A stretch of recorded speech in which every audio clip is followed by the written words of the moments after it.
Disons que mes attentes à moi personnellement, c'est d'avoir plus de connaissances sur le système d'air comprimé, donc tout ce que ça comporte.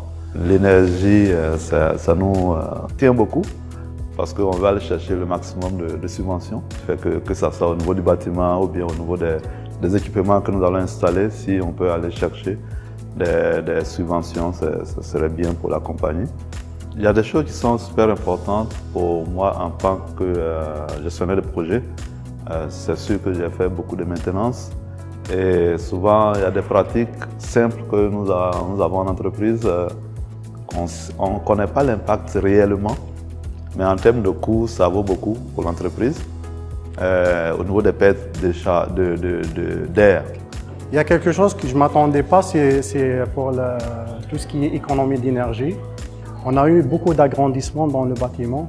On avait comme des ajouts et chaque ajout, on avait comme un accompagnement pour nous conseiller sur le type de machine. C'était bénéfique, oui.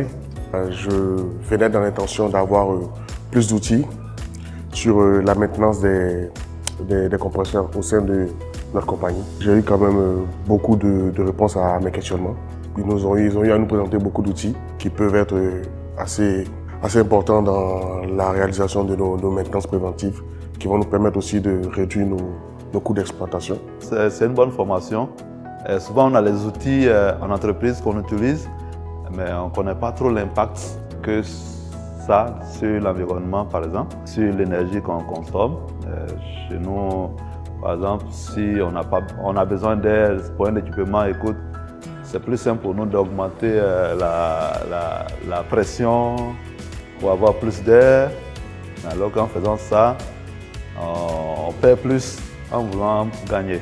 Donc souvent, c'est une bonne formation. Je pense que c'est bien de le suivre pour être plus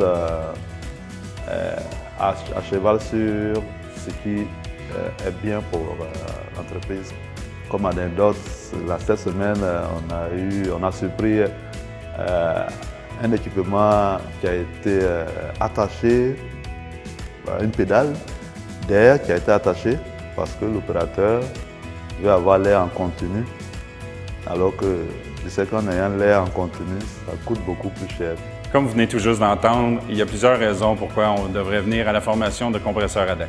Que vous soyez ingénieur, directeur de production, directeur d'usine ou mécanicien, vous allez avoir plusieurs réponses à vos questions.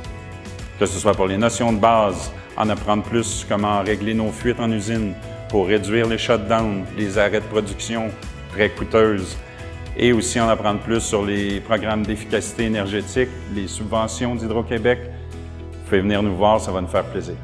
Compresseur ADEC donne 2 à 3 formations par année. Inscrivez-vous dès maintenant sur notre site web, par Internet ou appelez-nous directement au 450-668-5050. Ça va nous faire un énorme plaisir de vous voir.